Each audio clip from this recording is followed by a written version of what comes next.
आज हम देखने वाले हैं पशुओं की उन्नत नस्ल सेकंड। हालांकि जो है हमने पिछली क्लास में क्या देखे थे, पशुओं की उन्नत नस्ल फर्स्ट। और पशुओं की उन्नत नस्ल फर्स्ट में हमने देखे थे जो भारत में पाली जाती है भैंस की नस्लें, उनके बारे में हमने बहुत अच्छे से अध्ययन किए। और ये सेकंड क्लास में हम जो भी भारत में गाय पाले जाती है दूध के लिए, भार ढोने के लिए और कृषि कार्य के लिए, उनके बारे में हम एक एक करके अध्ययन करने वाले हैं। और कुछ नस्लें ऐसे भी आएगी जो विदेश से भारत में आयात की गई दूध के लिए, और कुछ ऐसी भी नस्लें आपको पढ़ने को मिलेगी जो संकरण के माध्यम से यानी उन्हें क्रॉस कराकर नई नस्लें तैयार की गई है। तो चलिए देखते हैं एक एक करके, बहुत अच्छे से हम समझते हैं क्या क्या समझने वाले पाठ्यक्रम में। पहले देख लेते हैं गायों की देसी नस्लें, जैसे कि दुधारू नस्लें आएगी, कुछ द्विकाजी नस्लें भी आएगी और कुछ भारवाही नस्लें भी आएगी। विदेशी नस्लें जो विदेश से भारत में आयात की गई, और संकर नस्लें जो क्रॉस करके यहाँ पर तैयार की गई। तो सबसे पहले वर्गीकरण देखते हैं भारतीय गायों का वर्गीकरण। भारतीय गायों का वर्गीकरण दो आधार पर वर्गीकरण किया गया है, बनावट व भौगोलिक दृष्टि के आधार पर, और दूसरा है उपयोगिता के आधार पर। तो अब देखते हैं पहला वर्गीकरण। पहला वर्गीकरण में हम समझेंगे कि ये हमारी जो भारतीय गाय है उनका बनावट कैसे होती है, आकृति कैसे होती है, जिससे हम उनको पहचान सके। तो देखिए बनावट व भौगोलिक दृष्टि के आधार पर गाय को चार समूह में वर्गीकृत किया गया है। पहला समूह क्या है, बीड़ा या बीन आकार के सींग, मतलब इनके सींग कैसे रहते हैं, बीड़ा या बीन आकार के सींग। माथा चौड़ा होता है और चपटा तथा बीच में कैसा होता है, दबा हुआ। तो पहला समूह में ये रखी गई। दूसरा समूह क्या है, सफेद या हल्के भूरे पशु जिनका माथा उभरा हुआ होता है। तीसरी विशेषता क्या बताई गई, भारी भरकम पशु जिनके सींग मुड़े हुए होते हैं। चौथा क्या है, मैसूर जातियां, लंबे सींग तथा उभरा हुआ माथा। तो ये चार वर्गीकरण जो किया गया है किस आधार पर किया गया है, गायों का बनावट व भौगोलिक दृष्टि, किस आधार पर, बनावट व भौगोलिक आधार पर। अब गाय देख लेते हैं। पहले वर्ग में कांकरेज, हिसार, कैन कथा, खेरीगढ़, मालवी और धारपारकर, ये 6 नस्लें आती हैं। फिर दूसरी सफेद या हल्के भूरे रंग में कौन कौन सी आती है, बचौर, ग्वालो, हरियाणा, कृष्णवेली, मेवाती, नागौरी, अंगोल और राठ।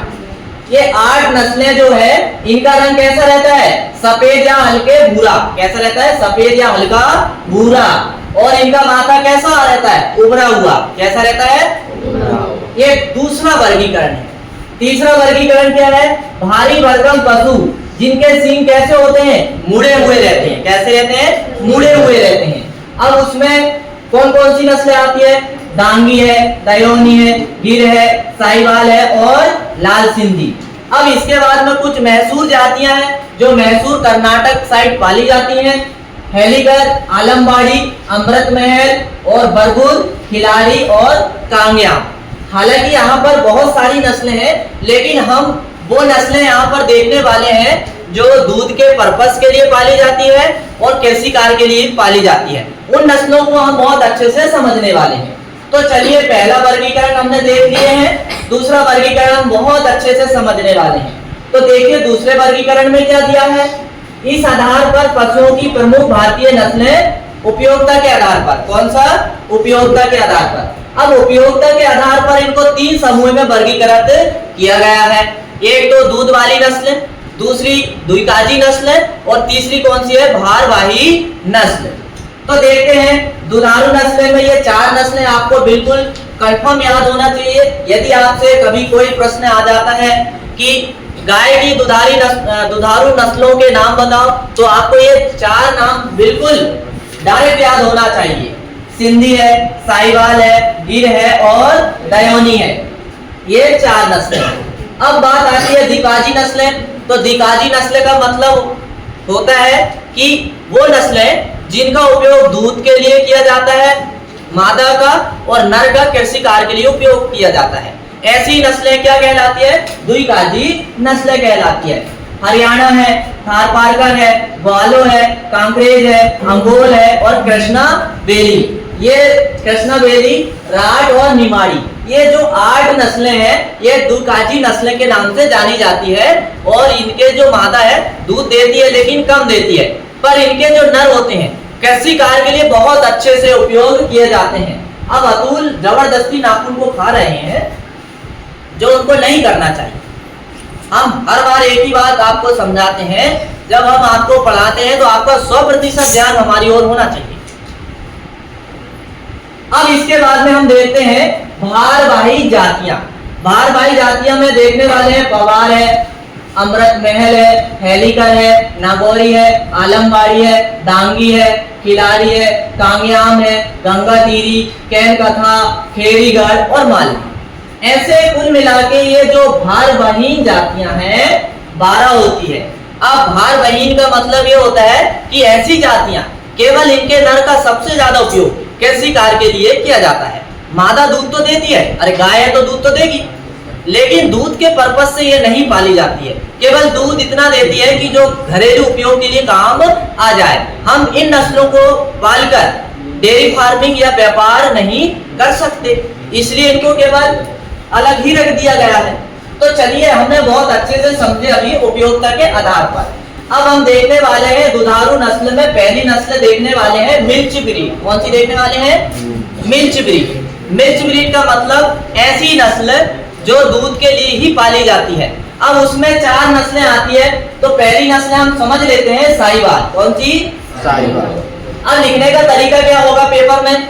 हालांकि हमने पिछली क्लास में भी बहुत सारी चर्चा की है कि देखिए जब नस्लों के बारे में बात आती है तो कैसे लिखना है, तो समझते हैं। देखिए इसके क्या क्या नाम है। सबसे पहले तो साहिवाल के समान नाम आपको पता होना चाहिए, जैसे इसे लोलो, मोंटगोमरी, मुल्तानी गाय भी इसे कहते हैं। भारत में ये जो पाले जाने वाली गाय है, जो भी भारत में पाली जाने वाली गाय पाली जाती है, जो भी किस्म की, उन गायों में सबसे अच्छी गाय यही मानी जाती है और दूध भी ये सबसे ज्यादा देती है। तथा इसका मूल स्थान क्या है? पंजाब के मध्य एवं दक्षिण के सूखे इलाके। अब सीधा डायरेक्ट देखिए उत्पत्ति स्थान क्या है? मोंटगोमरी पाकिस्तान। क्या उत्पत्ति स्थान? मोंटगोमरी पाकिस्तान। अब विवरण का मतलब क्या होता है कि ये कहां कहां और पाली जा सकती है, ठीक है। तो अब हम देखने वाले हैं विवरण। क्या देखने वाले हैं? विवरण। अब विवरण में हम देखेंगे डिस्क्रिप्शन में इस नस्ल के पशु हरियाणा, पंजाब, उत्तर प्रदेश, छत्तीसगढ़, बिहार एवं मध्य प्रदेश के अनेक सरकारी एवं प्राइवेट फार्मों में दूध उत्पादन के लिए पाले जाते हैं, ठीक है। अब इसके बाद में देखिए कुछ यहाँ पर फार्म के नाम दिए हैं, कहां कहां पर ये पाली जाती है। जैसे हरियाणा कृषि विश्वविद्यालय हिसार हरियाणा, भारतीय पशु चिकित्सा अनुसंधान संस्थान इज्जत नगर उत्तर प्रदेश, ये बरेली में आता है। भारतीय कृषि अनुसंधान संस्थान नई दिल्ली, पशु प्रजनन फार्म अंजौरा जिला दुर्ग छत्तीसगढ़ में है। सदगुरु सेवा संघ जीवनगर सिरसा हरियाणा में। ये फार्मों में ये गाय का वर्चस्व बहुत ज्यादा है, बहुत अच्छे संख्या में पाली जाती है केवल और केवल दूध उत्पादन के लिए, और इसका दूध जो है विदेशी गाय से बहुत अच्छा माना जाता है, ठीक है। अब देखते हैं शरीर का वर्णन देखेंगे, बॉडी डिस्क्रिप्शन। शरीर कैसा रहता है? देखिए रंग, लिखने का तरीका समझिए। एक तो इस तरह से हम लिख सकते हैं और दूसरी नस्ल समझेंगे तो थ्योरी से पॉइंट उठाकर लिखने का तरीका सीखेंगे। तो देखिए रंग कैसा रहता है? लाली युक्त, या आप सीधा कह सकते हैं रंग लाल होता है। लाली युक्त भूरा रंग जिस पर सफेद दाग होते हैं। शरीर ऊपर से नीचे तक फैला हुआ, बड़ा शरीर होता है, सुडौल, क्योंकि दूध ज्यादा देने वाली है। त्वचा पतली भीरी चिकनी, ललाट चौड़ा, सींग छोटे मोटे होते हैं, किसी किसी में तो सींग नहीं भी होते, ठीक। टांगे छोटी होती है, पूंछ गुच्छेदार चाबुक के समान, लंबी काली जमीन को छूती है। बहुत अच्छा वर्णन किया गया है, बहुत सुंदर। देखिए पूंछ गुच्छेदार चाबुक के समान, लंबी काली जमीन को छूती है, कितना प्यारा वर्णन किया गया।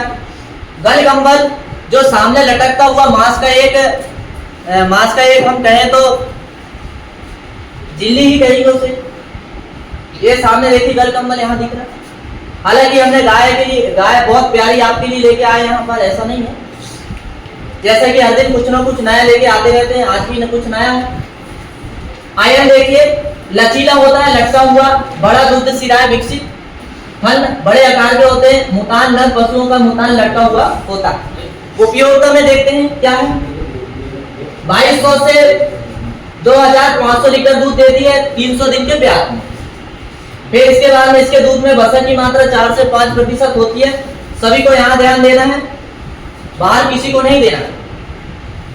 ये देखिए गाय का डायग्राम समझ लीजिए, बहुत प्यारी गाय है, इस तरह का ये दिखती है। देखिए इसमें सींग नहीं है, इसलिए मैंने आपसे कहा कि कभी कभी सींग नहीं भी होते हैं, और होते भी हैं तो बहुत छोटे छोटे, जो जड़ से थोड़े ही बाहर। देखिए बहुत अति सुंदर दृश्य है। फिर ये देखिए यहाँ पर थोड़ा सा वर्गीकरण दिया गया है कि कौन सा अंग कहाँ पर रहता है। जैसे कि हर बार हम देखें, आयन देखिए, पैर देखिए, बहुत सुंदर, ठीक। साहिवाल, कैटल, बॉडी पार्ट्स, पूरे भाग को उन्होंने बहुत अच्छे से बताया। तो क्या साहिवाल नस्ल आपको पहचान में आ जाएगी? अब जब भी आप कहीं भी गाय को देखोगे तो क्या आप कुछ हद तक साहिवाल नस्ल की पहचान कर सकते हो? अब देखेंगे लाल सिंधी। कौन सी देखेंगे? लाल सिंधी। बड़ा सीधा सा डिस्क्रिप्शन है। लाल सिंधी बहुत छोटी सी है। यदि आपने साहिवाल को ठीक से समझ लिए तो लाल सिंधी को समझना कोई बड़ा काम नहीं है।